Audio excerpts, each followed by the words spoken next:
Hello বন্ধুরা, আমি YouTube ঝর্ণা smile থেকে যোগব্যায়ামের ভিডিও নিয়ে চলে আসলাম আমার বন্ধুদের সঙ্গে একটু শেয়ার করার জন্য।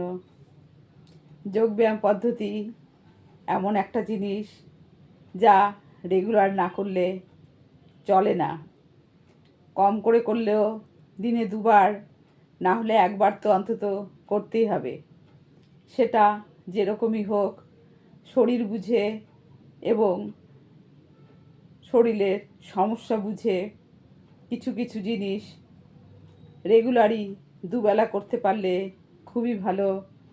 না হলে যদি কারো কোনো সমস্যা নাই থাকে শারীরিক, তাছাড়াও ব্লিডিংটা করতে হবে।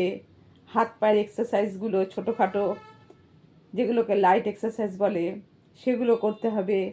রোজকার আমাদের স্নান খাওয়া দাওয়া এবং জামা কাপড় চেঞ্জ যেমন আমরা করি, চুল যেমন আমরা আঁচড়াই, এরকম আমাদের প্রত্যাহিক যেরকম রোজকার ডেলি রুটিন থাকে, সেই রুটিনের সঙ্গে যোগব্যায়ামকে আমাদের যুক্ত করতে হবে। কম বেশি যেটুকুনই হোক করলে তার উপকারিতা বহুগুণ। একটা করলে অনেক উপকার আছে। আমার নিজের প্রয়োজনে আমি একটা করছি, কিন্তু তার সঙ্গে অন্যান্য উপকারও হয়ে যায়, যেগুলো সাধারণত সব সময় বলা হয় না, কেননা ভিডিও বড় হয়ে যায় বলে সব সময় সবটা বলা যায় না। যখন যেটার ওপর ফোকাস করা হয় সেটা নিয়ে আলোচনা করা হয়। সেরকমই ব্লিডিং পদ্ধতি তো যোগব্যায়ামে রয়েছেই। তাছাড়া আমরা তো আমাদের নিজের অজান্তেও আমরা সর্বক্ষণই ব্লিডিং করে চলছি। আর কোনো কাজকর্ম করার সময় ভারী কোনো কাজকর্ম করা বা কোনো কিছু প্রেশার দিয়ে ওঠানো, সব কিছুতেই আমরা যদি একটু ব্লিডিংয়ের সাহায্যে করি সেটা অনেক সহজ হয়ে যায়। সেই জন্য আমাদের যোগা এক্সারসাইজে প্রত্যেকটা মুভমেন্টের সঙ্গে ব্লিডিং ব্যবহার করা আবশ্যিক। অনেকে বলে এটাতে কোনো ব্লিডিং করার দরকার নেই। দরকার নেই বললে হবে না, ব্লিডিংটা এমনিতেই হয়ে যায়। একটা মনের ইচ্ছা করা আর নিজের ভেতর থেকে ভগবান যে সিস্টেম তৈরি করে দিয়েছে আমাদের শরীরে, সেই সিস্টেমে করা, এটা হতেই থাকে। কিন্তু আমরা যদি সেই ব্রিদিংয়ের ওপর মনটাকে স্থির করে করি, সেটার উপকারিতাটা বেশি। সেই জন্য যে কোনো যোগা এক্সারসাইজ, সে লাইট এক্সারসাইজ হোক বা কোনো ভারী এক্সারসাইজ হোক, প্রত্যেকটার সঙ্গে ব্লিডিং আবশ্যিক। ব্লিডিংটাকে রাখলে কখনো শরীরটাকে টাইট করা যায়, কখনো শরীরটাকে হালকা করা যায়। আর প্রত্যেক যোগা এক্সারসাইজের প্রথমেই লাইট এক্সারসাইজ করে নিতে হয়। সেগুলো হাত পায়ের হোক বা বডির মুভমেন্টের হোক, হালকা করে করে নিয়ে তারপরে ভারী লাফালাফি হোক বা যাই হোক, কোনো রকম আর্চ হোক, কোনো রকম স্ট্রেচিং হোক, প্রত্যেকটাই প্রথমে লাইট এক্সারসাইজ।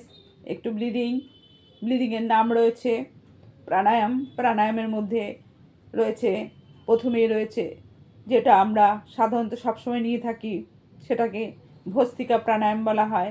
তারপরে কপালভাতি রয়েছে, অনুলোম বিলোম রয়েছে, উজ্জয়নে অনেক নাম রয়েছে, এত নাম এখন বলা খামোখাই। যারা করে তারা সবাই মোটামুটি আমাদের ক্লাসে যারা করে বা যারা এর সঙ্গে যুক্ত তারা সকলেই জানে।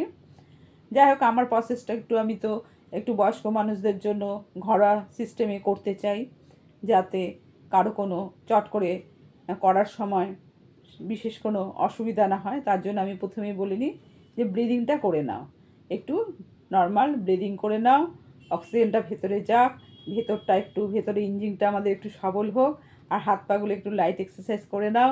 তাহলে আমাদের এমনি শারীরিক কোনো সমস্যা না থাকলেও তাতেও আমাদের অনেকটাই রিলিফ হবে, আমরা সহজেই চলাফেরা করতে পারবো। সব কিছুই যে সেরে যাবে তা না, একবার রোগ বেঁধে গেলে সেটা সহজেই সেরে যায় তা না। তার থেকে নিজেকে যদি একটু মুক্ত রাখা যায়, নিজেকে যদি একটু রিলিফ করে মনের একটু শান্তি আনা যায়, তাতেই অনেকটা আমাদের উপকার হয়। ওষুধও সেটাতে কাজ করে। ডাক্তারবাবু ওষুধ ছাড়া আমাদের কোনো কিছু নিজে নিজে ঘরোয়াভাবে করা ঠিক না, যার কোনো সাইড ইফেক্ট থাকে। তবে যোগা এক্সারসাইজের কোনো সাইড ইফেক্ট নেই, যেহেতু এগুলো ফ্রি হ্যান্ড এক্সারসাইজ, এর কোনো যান্ত্রিক কোনো ব্যবহার হয় না, সেহেতু নিজের শরীর বুঝে করতে হবে। পারলে করো, না পারলে একটু বিশ্রাম করো, তারপরে আবার করো, এরকমভাবে সাধারণত করানো হয়। তবে হ্যাঁ, অনেকে জোর দিয়ে এটা এটা করতেই হবে, ওরম অনেকে আছে করায়, দেখি সেসবও আমি। কিন্তু সেগুলো মানুষ বুঝে, বয়স বুঝে, রোগ বুঝে সেগুলো করাতে হবে। পারফেক্টটা তো করাতেই হবে, করাতে পারলে তো ভালো, কিন্তু পারফেক্ট সব কিছু তো সবাই নিতে পারে না।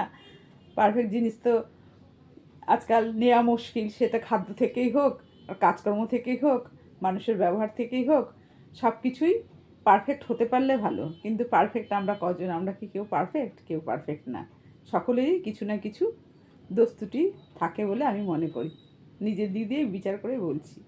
আমি যে সব কিছুতে একদম পুরো এক্সপার্ট তা না, কিন্তু যতটা জানি ততটাই যে করতে পারি তাও না। জানি অনেকে মোটামুটি বেশি, কিন্তু শারীরিক সমস্যার জন্য বা বেশি রিস্ক নিয়ে আমি সব কিছু করতে চাই না।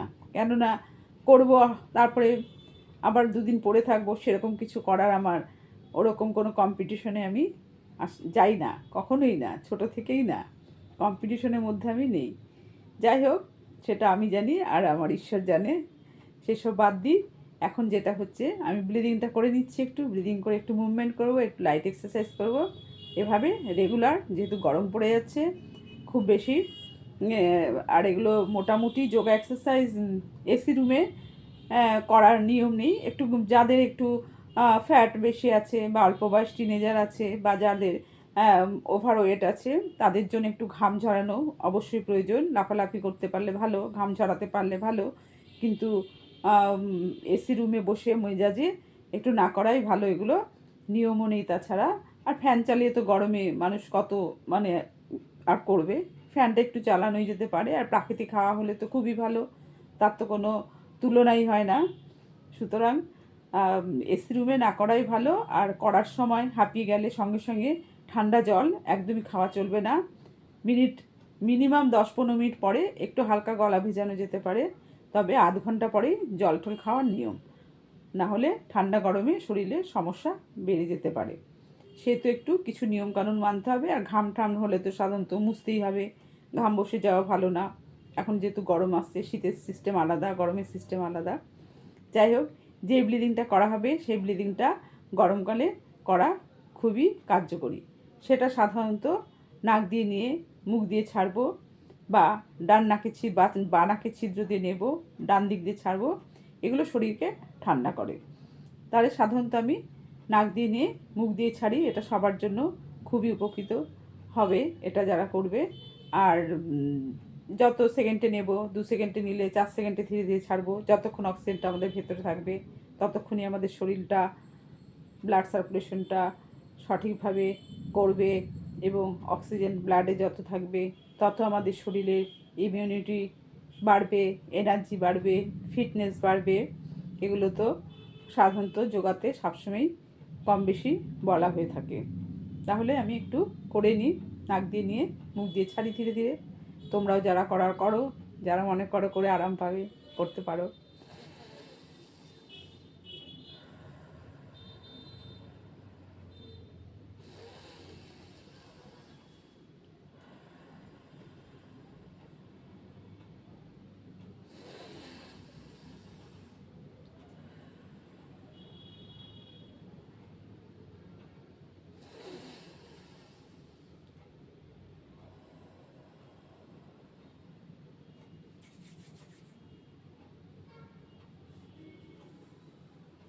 হয়ে গেল। চোখ বন্ধ করে করলে হাতটা ঘষে, হাতের চেটো ঘষে চোখে লাগিয়ে চোখটা খুলতে হবে, নাহলে চোখে হঠাৎ করে তাকালে চোখে অন্ধকার দেখা যাবে এবং চোখে একটা চাপ পড়বে।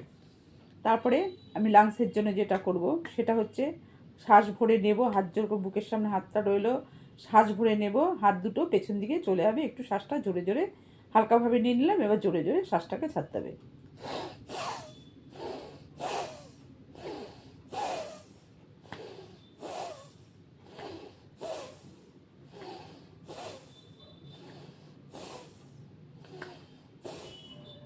এরকম করে 5 থেকে 10 বার প্রথমে ধীরে ধীরে নিয়ে নিলাম, তারপরে জোরে জোরে ছেড়ে দিলাম।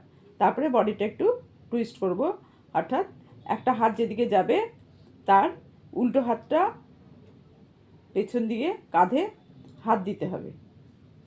এই হাতটা পেছনে চলে গেল, আর এই হাতটা আমার উল্টো দিকের কাঁধে আমি হাত দিব। আমি বডিটাকে টুইস্ট করে এই কাঁধের দিয়ে তাকাবো। এটাও শ্বাসের সঙ্গে, প্রত্যেকটাই শ্বাসের সঙ্গে। 10 সেকেন্ড, 20 সেকেন্ড, 30 সেকেন্ড, যার যেরকম ক্যাপাসিটি সে সেরকমভাবে থাকবে বডিটাকে টুইস্ট করে। 1 2 3 4 5 6 7 8 9 10। এটা হয়ে গেল। আবার এপাশে আবার এই হাতটা চলে গেছিলো, এখন এই হাতটা পেছনে চলে যাবে, আর এটা এখানে কাঁধে থাকবে। যতটা পারবো মানে এরকম করে লাগানোর মতো করে করতে, পুরো বডির এপাশটা পুরো টুইস্ট হয়ে যাবে। 1 2 3 4 5 6 7 8 9 10। সময়ের অভাবে আমি 10 করেই দেখাচ্ছি। যারা চাও বডিকে ফ্যাট ঝরাবে বা একটু মুভমেন্ট করলে শরীরে বেশ আরাম হবে, যাদের ব্যথা থাকবে এসব দিকে, বা যাদের বাতের ব্যথা আছে, বা যাদের গ্যাস আটকে গেছে, তারাও যদি এরকম মুভমেন্টটা একটু একটু করে তাহলে শরীরের পক্ষে খুব ভালো। অর্থাৎ ব্লাড সার্কুলেশন ঠিক হবে, শিশুর জায়গাটা চাপ সৃষ্টি হবে, আর সেটা ধীরে ধীরে নিচের দিকে নেমে যাবে। এটা প্রথমে এরকম করে করলাম, এবার লাংসের জন্য খুব উপকারী, লাংস হার্ট। ঠিক আছে, এবার নেক্সট হচ্ছে, এটা ওপরের পোর্শনে মোটামুটি হয়ে গেল। এবার একটু পেটের দিকে শ্বাসটা নেব, পুরো শ্বাসটা ছেড়ে দেবো, হাত দুটো মুঠ করে পেটের কাছে চেপে ধরবো। ওটাও 10 সেকেন্ড থাকবো।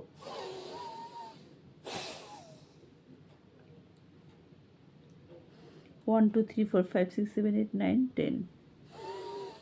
শ্বাস ভরে আবার উঠে পড়বো, শ্বাস নিয়ে পুরো ছাড়বো। ভেতরটা আমার ভেতরে একটামটা আমার স্পাইনের দিকে চলে যাবে, পেটটা রেকটামটা কুচকে বসতে হবে, আর শ্বাসটা বন্ধ করে যতক্ষণ পারি থাকবো।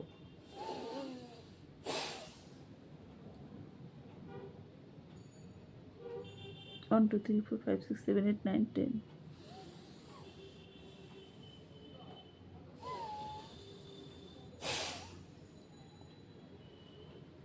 1 2 3 4 5 6 7 8 9 10। এটা মিনিমাম 3 থেকে 5 বার করা যায়, আমি মিনিমামটাই দেখাচ্ছি। আর যাদের সমস্যা আছে, এটা সাধারণত সুগার পেশেন্টদের জন্য, যাদের ডায়াবেটিস আছে তাদের জন্য হাত মুঠ করে নাভির পাশে চেপে ধরা। তাছাড়াও পেটে যাদের ফ্যাট আছে, লোয়ার অ্যাবডোমেন যাদের ভারী, তাদের জন্য এটা খুবই উপকারী একটা এক্সারসাইজ। এবার হয়ে গেল, ওপরে পোর্শন হলো, পেট হলো, এখন একটু পাটা আমি হালকা করে লাইট এক্সারসাইজ করে নিই পায়ের। এতক্ষণ পা ভাঁজ করে বসা হয়েছে, সমস্যা হতেই পারে কারো না কারো, সবার যে হবে তা না, যার জন্য সবার জন্যই যে সব কিছু তা না, সবসময় বলি। এবার মেরুদণ্ড সোজা করে হাত দুটো পাশে থাকবে, পায়ের আঙুল আমার নিজের দিকে থাকবে, একবার যাবে আসবে,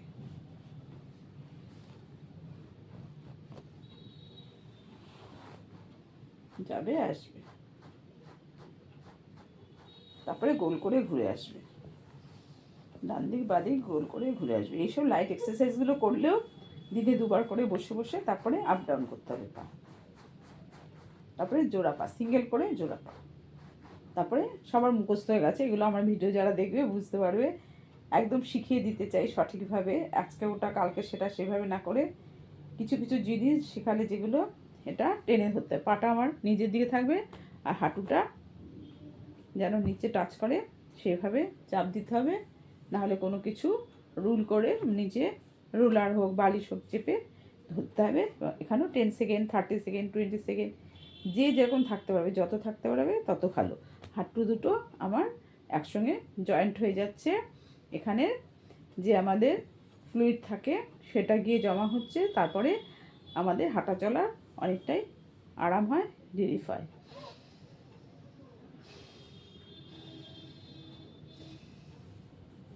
ঠিক আছে, ছোটোর মধ্যে এইটুকুনো দেখিয়ে নিলাম। এভাবে ছোট ছোট করে রেগুলার দুবার না হলেও একবার, সময় পেলে দুবার, আর সপ্তাহে 2 দিন পুরো প্যাকেজ, একদম মাথা থেকে পা পর্যন্ত পুরো প্যাকেজ কমপ্লিট করতে পারলে রোগ আর ধারে কাছে আসতে পারবে না, আসলেও তারা বেশিক্ষণ স্থায়ীভাবে থাকতে পারবে না। ঠিক আছে বন্ধুরা, বড়দের প্রণাম, ছোটদের ভালোবাসা, সবাই সুস্থ থাকো, এই কামনা নিয়ে এখনকার মতো রাখছি, পরে আবার কথা হবে, বাই।